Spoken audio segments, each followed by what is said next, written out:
Oke guys, selamat datang di chat terakhir. Di episode kali ini kita bakal membahas sebuah cerita yang dijamin bikin kamu takut sendirian. Berjudul Jembatan Tak Berujung.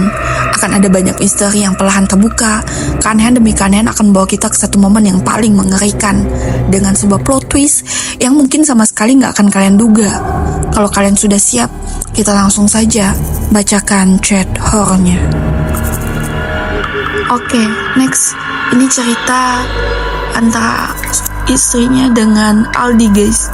Ini posisi Aldi ini lagi di jembatan, mau ke tempat, mau pulang gitu.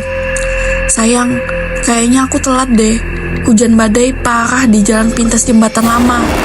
Loh, kenapa lewat sana? Kan gelap banget kalau hujan. Biar cepet, ngantuk banget aku. Tapi aneh, motor tiba-tiba mati pas di tengah jembatan. Coba starter terus, jangan lama-lama di situ. Di perasaan aku nggak enak ini. San, ada yang nggak beres. Aku udah jalan kaki nuntun motor dari tadi. Ya udah, sabar aja. Bentar lagi juga nyampe ujung jembatan kan. Jembatan itu mah pendek, cuma 10 meter doang. Itu masalahnya. Kenapa? Aku udah jalan jauh, tapi aku masih di tengah-tengah beton ini. Aku lihat ke depan gelap, lihat ke belakang gelap.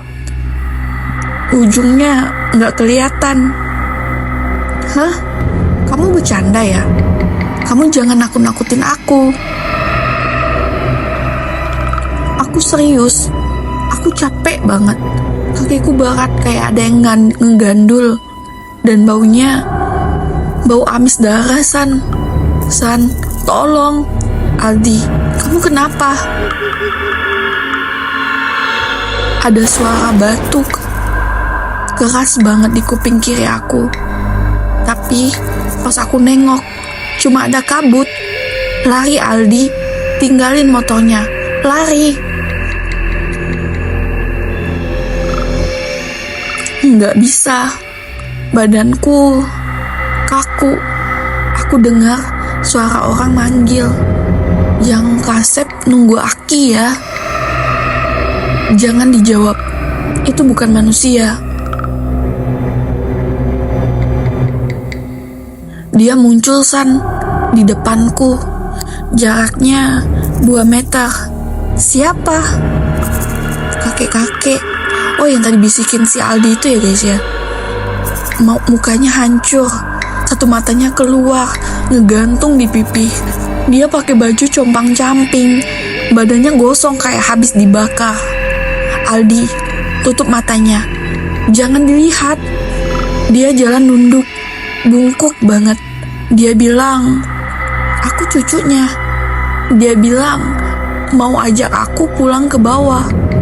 Dia nunjuk ke bawah jembatan, ke sungai yang banjir. Aku udah lari balik arah. Lari sekencang mungkin. Tapi tiap aku berhenti buat nafas, aku balik lagi ke titik yang sama. Aku ada bekas tumpahan oli motorku. Aku muter-muter di dimensi yang sama gak? Oh guys, jadi dia tuh berusaha untuk lari, tapi dia tetap stuck di satu tempat guys. Aku udah telepon polisi dan warga. Mereka bilang mereka udah di jembatan, tapi mereka nggak lihat siapa-siapa. Jembatan itu kosong, Aldi. Aku di sini, aku teriak-teriak sampai serak. Masa mereka nggak lihat motorku? Aldi, dengerin aku. Polisi bilang mereka cuma nemuin payung rusak sama senter nyala di aspal. Tapi kamu nggak ada. San, kakiku dipegang, dingin banget. Tangan kakek itu, kuku-kukunya masuk ke kulitku. Sakit banget guys. Aldi, terus chat aku, jangan kemana-mana. Dia senyum sekarang. Giginya nggak ada, cuma gusi hitam berdarah. Dia bilang, ayo cucuku, ikut Aki ke liang lahat yang hilang. Aldi, baca doa. Oh my god, jadi dia ngajak guys. Udah nyampe Jang. Oh, sampaikan salam buat ibu. Aku udah ketemu kakek. Aldi, polisi bilang mereka nemu motor kamu. di dasar sungai. Tapi mereka bilang itu motor lama yang udah karatan. Seolah udah di sana 10 tahun lalu. Aldi balas, "Kamu di mana?" Nah, jadi gini guys, sebenarnya Aldi itu kemungkinan besar nggak pernah benar-benar jalan di atas jembatan itu lagi guys. Sejak motornya mati di tengah hujan, dia udah masuk ke semacam ruang lain atau alam lain gitu. Makanya jembatan yang seharusnya cuma 10 meter berubah kayak nggak ada ujungnya. Berlama jalan tapi tetap di titik yang sama. Ini bukan jembatan biasa lagi guys, ini kayak jebakan. Dan sosok kakek-kakek gosong yang muncul di sana itu kemungkinan korban lama. Perhatikan clue yang paling pentingnya. Dia manggil Aldi dengan sebutan "yang cucuku".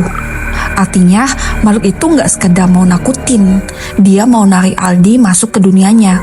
Dan kalimat terakhirnya juga serem banget guys. "Ikut Aki ke liang lahat yang hilang". Kenapa liang lahat yang hilang? Karena kemungkinan besar dulu ada orang yang meninggal di sungai bawah jembatan itu, tapi jasadnya nggak pernah ditemukan. Arwahnya terjebak dan sekarang dia nyari teman baru guys. Nah, bagian yang paling mind blowing ada di endingnya. Polisi bilang mereka cuma nemuin payung rusak, senter nyala, dan motor Aldi di dasar sungai. Tapi motornya kan udah karatan, kayak udah tenggelam 10 tahun ya. Ini berarti ada dua kemungkinan yang mengerikan. Kemungkinan yang pertama, itu Aldi sebenarnya sudah tenggelam sejak lama di dimensi itu. Kayak misalnya di alam sana tuh kayak udah lama banget. Nah, di alam kita tuh kayak baru gitu guys. Waktu di dunia nyata dan dunia yang dialami berbeda. Makanya motor yang mau dipakai bisa berubah kayak bangkai tua. Atau kemungkinan kedua, yang chat sama Santi selama ini itu bukan Aldi lagi. Karena setelah chat terakhir dari Aldi, aku udah ketemu kakek. Kalimat itu bukan terdengar kayak orang minta tolong lagi ya guys, tapi kayak orang yang udah terima, udah pasrah gitu. Jadi kalau kalian suatu hari lewat jalan sepi terus merasa muter di tempat yang sama, jangan pernah jawab suara yang manggil dari kabut. Karena kemungkinan itu bukan orang tersesat, tapi penghuni lama yang lagi nyari keluarga baru. Oke, ini percakapan antara Nara dengan suaminya guys. Nah, posisinya suaminya lagi kerja dan Nara sama suaminya ini baru pindah ke suatu rumah di suatu tempat gitu guys. "Mas, masih ramai di lapas. Lumayan sayang, baru selesai apel malam." "Kenapa? Tumben jam segini." "Nggak tahu, perasaanku nggak enak. Tadi sore Lilian atau tetangga main ke sini. Terus bolanya masuk ke kolong ranjang di gudang. Pas dia ambil, dia nangis jerit-jerit. Katanya ada nenek-nenek ngintip dari bawah ranjang itu." "Ah, nama juga anak kecil yang paling halusinasi atau bayangan debu aja kali." "Jangan dipikirin. Tapi gudang itu hawanya beda banget mas. Lampu yang kamu pasang kemarin mati lagi. Padahal baru beli. Mas, kamu di mana? Tolong balas." "Iya yang, tadi lagi cek sel. Ada apa?" "Tadi aku ke dapur mau minum. Aku lihat ada orang berdiri ngebelakangin aku di depan tangga loteng. Aku pikir itu Ibu Ros, tetangga sebelah, mau aku antarkan makanan. Tapi pas aku panggil Bu, dia nggak nengok. Rambutnya panjang banget sampai lantai mas. Dia kayak lagi mainin rambutnya, dipelintir-pelintir gitu. Kamu jangan nakut-nakutin. Mana mungkin Bu Ros masuk ke rumah kita? Kan pintunya dikunci. Itu masalahnya. Pas aku kedip, dia hilang.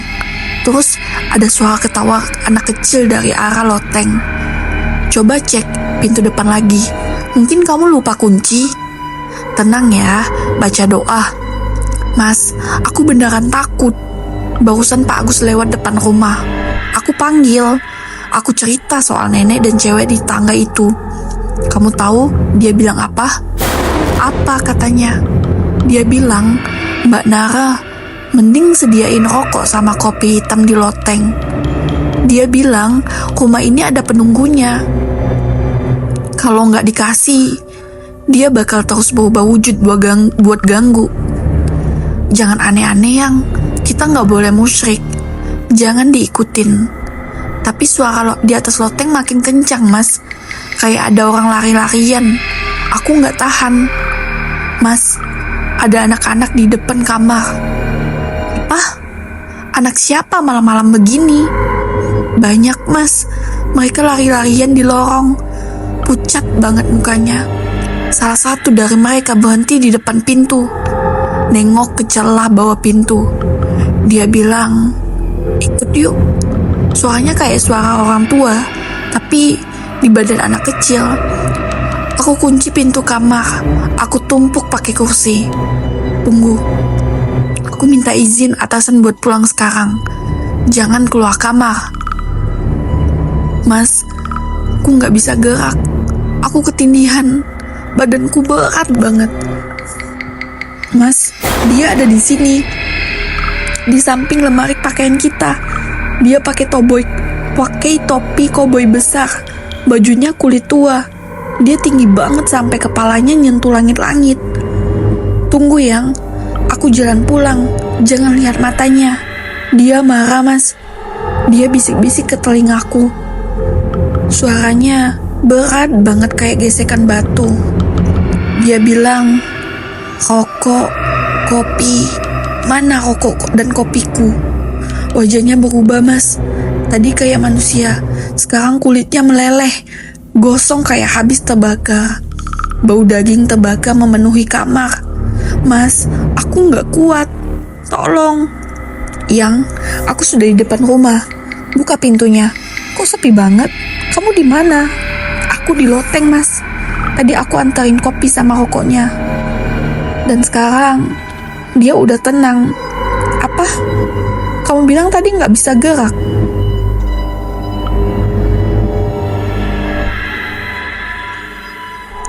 Naik sini, Mas. Temenin aku sama bapak di atas.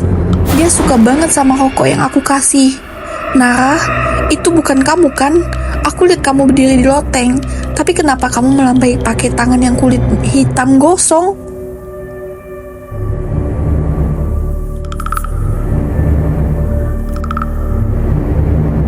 Terima kasih. Besok lagi ya. Oke guys, jadi sini aku jelasin. Rumah yang mereka tempatin itu udah berisi dari awal. Dan semua tandanya udah muncul pelan-pelan. Mulai dari gudang yang hawanya beda, lampu yang selalu mati sendiri, sampai anak kecil yang bisa lihat nenek-nenek di bawah ranjang. Anak kecil biasanya lebih sensitif. Mereka bisa lihat sesuatu orang dewasa yang belum tentu bisa lihat. Nah, penampakan wanita rambut panjang di depan loteng itu sebenarnya cuma awal. Karena penunggu rumah itu bisa berubah wujud. Makanya Pak Agus nyuruh Nara nyiapin kopi sama rokok. Bukan buat bercandaan, tapi karena warga sekitar ternyata udah tahu ada makhluk yang tinggal di loteng rumah itu. Dan makin malam, wujudnya makin jelas. Anak-anak pucat yang lari-larian di lorong, itu kemungkinan besar bukan hantu terpisah. Mereka cuma pengikut, atau mungkin korban lama, yang tinggal bareng penunggu utamanya.